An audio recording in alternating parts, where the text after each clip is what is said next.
पिता, पुत्र और पवित्र आत्मा के नाम पर आमीन। आप सबों को जय यीशु। संत लूकस के सुसमाचार उसके अध्याय 18, वहां पर एक धनी मनुष्य के विषय में, युवक के विषय में लिखा हुआ है। वाक्य 18 से, लूक चैप्टर 18 वर्स 18 ऑनवर्स। वहां पर एक धनी युवक आकर के ईसा मसीह से एक सवाल करते हैं, पूछते हैं, भले गुरु, अनंत जीवन प्राप्त करने के लिए मुझे क्या करना चाहिए? अनंत जीवन में प्रवेश करने के लिए मुझे क्या करना चाहिए? पवित्र बाइबल के अंदर अनंत जीवन प्राप्त करने के लिए, स्वर्ग राज्य मिलने के लिए, मुक्ति प्राप्त करने के लिए अनेकों बातें सिखाया हुआ है। केवल एक बात को पकड़ करके मैं मुक्ति प्राप्त किया, ये बोलना गलत होता है। अनेकों बातें लिखा हुआ है मुक्ति प्राप्त करने के लिए क्या क्या करना है। तो एक ही बात नहीं, डुबकी लगाने से या स्नान संस्कार लेने से स्वर्ग जाएगा, ये गलत धारणा है। वो भी एक रास्ता है, वो भी होना जरूरी है। तो उस प्रकार अनेकों बातें हैं, उस पर नहीं। मैं आज ये युवक ने जब ये सवाल किया, प्रभु ने उससे कहा, नियम तो तुम जानते हैं, नियम का पालन करो। तो इसका मतलब है स्वर्ग राज्य में प्रवेश करने के लिए, उस अनंत जीवन प्राप्त करने के लिए हमें बाइबल के द्वारा, कलीसिया के द्वारा जो सिखाने वाला जो नियम है उसका पालन करना जरूरी है। जो सिखाते हैं हम उसको सुन करके केवल छोड़ना नहीं, उसके अनुसार हमें जीवन जीना है। तो युवक ने कहा, बचपन से ये सब हम लोगों को नियम सिखाया है और उसके अनुसार हम लोग जीवन जी रहा है। जिस प्रकार एक फरीसी और नाकेदार व्यक्ति प्रार्थना करने के लिए मंदिर गया, वो फरीसी यही तो कहते हैं, प्रभु पूरा नियम का पालन करने वाला हूं, सप्ताह में 2 दिन उपवास करने वाला हूं, हर चीज का दशांश देने वाला हूं, मैं उस पापी नाकीदार के समान नहीं, मैं सब कुछ ठीक ठाक करने वाला हूं, अपने नाम से स्वर्ग राज्य का एड्रेस लेकर रखने वाला। ईसा मसीह ने उत्तर दिया, प्रभु का अनुग्रह आशीष उस व्यक्ति को नहीं मिला, बल्कि जो पापी खड़ा था। तो अनंत जीवन प्राप्त करने के लिए अनेकों बातें हैं। यहां पर भी ये युवक भी यही कहता है, बचपन से हम लोग ये सब पालन करते हुए आ रहा है। तब मसीह उससे देख करके क्या कहते हैं, वाक्य 22, लूक चैप्टर 18 वर्स 22, तुम में एक बात की कमी है। हमें आज हमारे जीवन में मसीह से जुड़ने के लिए किस बात की कमी है? क्या कारण है मैं मसीह से दूर हूं? मैं रोज बाइबल नहीं पढ़ता, इसका क्या कारण है? यदि मैं रोज व्यक्तिगत प्रार्थना नहीं करता, पर्सनल प्रेयर, इसके क्या कारण है? चलते फिरते मैं प्रभु को याद नहीं कर पा रहा है, धन्यवाद नहीं दे पा रहा है, इसका क्या कारण है? यदि मेरे घर में रोज पारिवारिक प्रार्थना नहीं होता, परिवार के सब लोग मिलकर के एक साथ बैठता है, 1 घंटे का प्रार्थना मेरे घर में नहीं हो पाता रोज, इसका पीछे क्या कारण है? यदि मैं कम से कम हर इतवार को चर्च नहीं जाता हूं, तो उसके पीछे क्या कारण है? यदि मैं कम से कम हर महीना 1 बार पाप स्वीकार नहीं करता, इसके पीछे क्या कारण है? जो कलीसिया के 7 संस्कारों को समय समय पर जो लेना चाहिए नहीं लिया, इसके पीछे क्या कारण है? मैं एक चर्च का विरोधी बन गया, कलीसिया के विरोधी बन गया, मसीह विरोधी बन गया है, इसके पीछे का क्या कारण है? हमें उस कारण ढूंढना है। प्रभु इस युवक से जो नियमों का पालन कर रहा है, अपने को अच्छा समझ रहा है, उस व्यक्ति से कहता है, बेटा तुम्हारे अंदर एक कमी है। आज मुझे मेरे अंतःकरण की जांच करना है, मेरे अंदर क्या कमी है। अनेकों लोग मसीह से, पवित्रता से, ईश्वरीय बातों से दूर रहने का पीछे का कारण मैं कई बार क्लास में बता चुका हूं। 3W बोलता हूं मैं उसको, WWW, wealth, wine and woman. ईसा मसीह ने भी कहा यह संसार की बातें हैं, संसार की चीजें। जो व्यक्ति उसके लिए जो ज्यादा जोर डालता है, उसको महत्व देता है, वो स्वर्ग राज्य में प्रवेश नहीं कर सकता। सबसे पहले इसलिए यहां पर इस युवक के विषय में हम लोग पाते हैं, ईसा मसीह ने उस व्यक्ति पर तरस खाया। तरस खाने का पीछे का कारण है, मसीह को मालूम है मसीह में आने में या अनंत जीवन प्राप्त करने में इसके लिए एक बाधा है, वो है धन की लालच। क्योंकि यह बहुत बड़ा धनी था। वाक्य 23 में लिखा हुआ है, 23 में लिखा हुआ है, क्योंकि वह बहुत धनी था।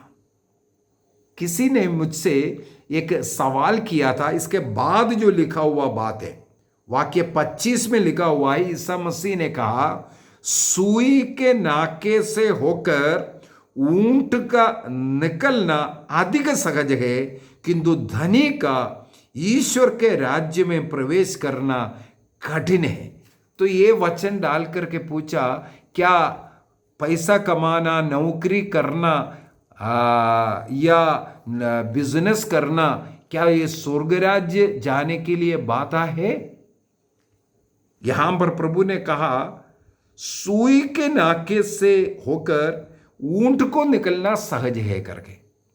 इसका एक अर्थ है, अनेकों लोग ये सोचते हैं सुई का नाका कितना है। एक सुई जो सिलाने वाले सुई में छोटा सा धागा भी कितना बड़े मुश्किल से हम लोग घुसाड़ते हैं, लेकिन उसके अंदर से एक ऊंट को जाना ये नामुमकिन है।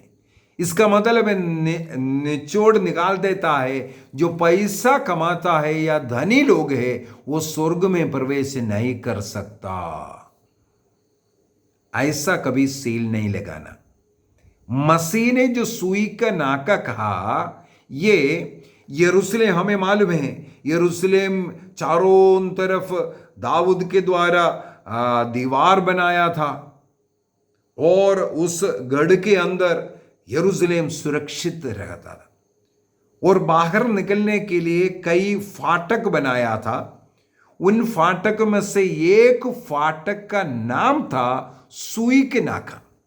कहा जाता है वो थोड़ा सा छोटा सा द्वार था, बड़ा चौड़ा मेन फाटक जैसे नहीं था, थोड़ा सा छोटा फाटक है। उसको पार करने के लिए थोड़ा सा तकलीफ होता है।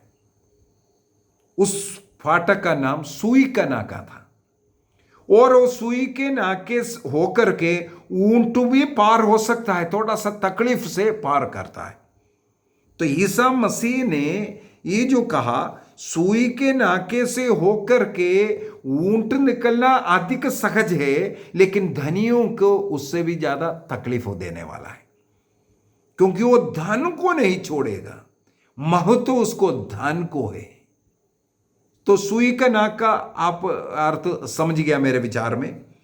तो इसका यह मतलब नहीं है धनी लोग स्वर्ग में प्रवेश नहीं करेगा। प्रभु ने यह नहीं कहा है। धन प्रवेश करने के लिए आपके लिए रुकावट नहीं बनना चाहिए। वो धन सही कमाया हुआ धन होना चाहिए।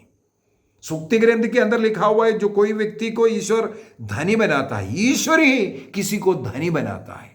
तो वो धन ईश्वर ने दिया हुआ है। ईश्वर का दिया हुआ धन गलत धन नहीं है।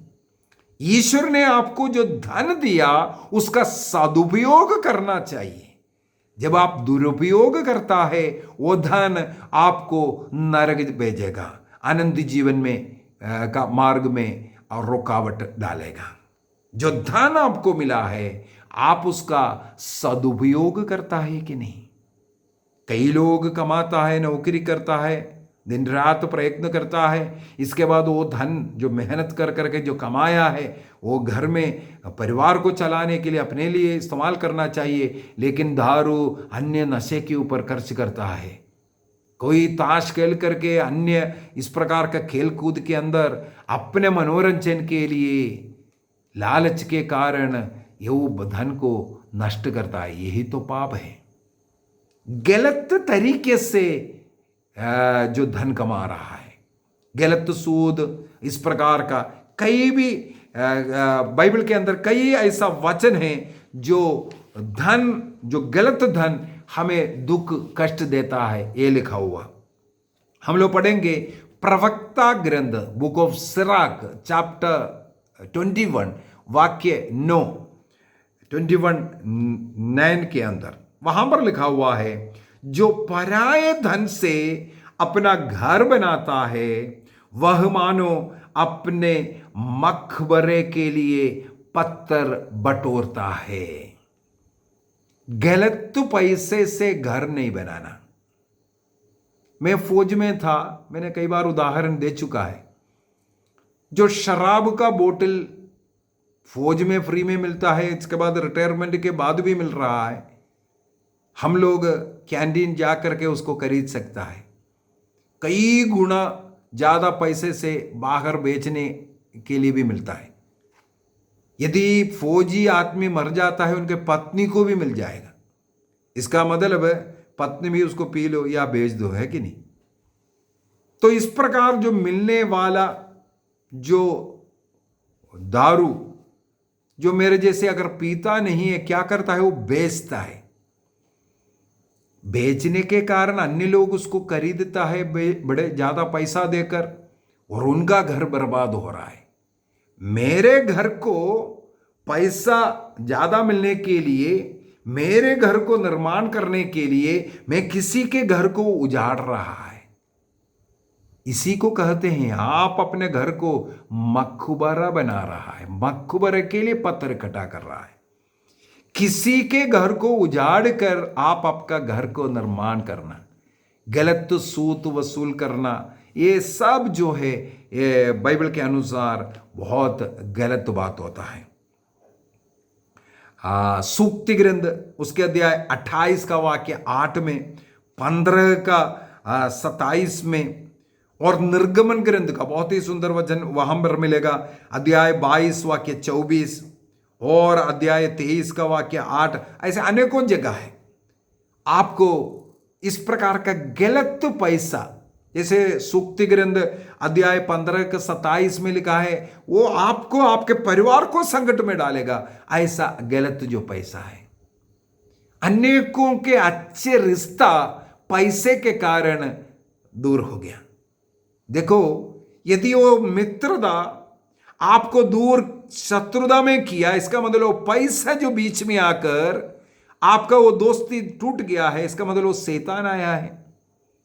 इसलिए ईसा मसीह ने कहा, ये जो धन जो इकट्ठा कर रहा है और आपके अंदर एक कमी जो है, ये जो पैसा का कमी है, वो कहते हैं उस पैसे को, उन वस्तुओं को आप गरीबों को पहले बांट दो। यदि गलत कमाया हुआ पैसा भी है, आपको मालूम है लूकस के सुसमाचार अध्याय 19 में जक्केउस के विषय में लिखा हुआ है। जक्केउस धनी मनुष्य था, यह लिखा हुआ है, लेकिन उसके अंदर भी एक कमी था। वो कमी को उसने कैसे दूर किया? उसने ईसा मसीह उसके घर में आया, वो ऐलान किया लोगों के बीच में खड़े होकर के, आधी संपत्ति में गरीबों को देता हूं। उसने सदुपयोग करना शुरू किया। गलत कमाया हुआ धन को घर से, अपने हाथ से बाहर निकाल रहा है। इसके बाद उसने अगला ऐलान किया, जिसके साथ भी मैंने बेईमानी किया है, गलत कमाया है, उस एक के बदले 4 गुना लौटाऊंगा। 4 गुना लौटाने का निर्णय किया आदि संपत्ति गरीबों को देने के लिए, वो धन के प्रति उसका जो लालच था, जो इकट्ठा कर रहा था, धन को पकड़ करके बैठा था, जिस कारण वो मसीह को नहीं देख पा रहा था, मसीह के साथ संगति नहीं था। लेकिन मसीह में आकर वो सब कुछ को अलग किया, मसीह को पहला स्थान दिया। तब मसीह ने कहा, आज इस घर में मुक्ति का आगमन हुआ। यदि आनंद जीवन आपको प्राप्त करना है, ईसा मसीह आपके घर में है कि नहीं? आप जो नौकरी कर रहा है, जो कमा रहा है, उसमें मसीह ईश्वर का ब्लेसिंग है कि नहीं? गलत दूसरों का दुख का, दूसरों को कष्ट दे करके कोई भी धन हमारे घर में नहीं आना चाहिए। वो हमारे घर को संकट में डाल सकता है। ऐसे धनों को, ऐसे बातों को हमारे जीवन से हमें निकालने का समय है। कौन सी बात? हो सकता है किसी के प्रति नफरत है, लड़ाई झगड़ा है, दूसरों की सेवा शुश्रूषा नहीं, अपने घर के बुजुर्गों का, अपने माता पिताओं का, सास ससुरों का, अपने जीवन साथी का, अपने बच्चों का, किसके साथ हमारा मनमुटाव है, प्रभु में जाने में हमें बाधा उत्पन्न कर रहा है। किसी पुरोहित के कारण या किसी पड़ोसी के कारण हम मसीह से अलग हो रहा है। उन बाधाओं को दूर करो। प्रभु आज हमसे कहते हैं, तुम्हारे अंदर ये कमी है। आइए हम अपनी आंखों को बंद करें, हम उस कमी को ढूंढें। मसीह से, पवित्र यूकरिस्त से, प्रार्थना से कौन सी बात मुझे दूर कर रहा है?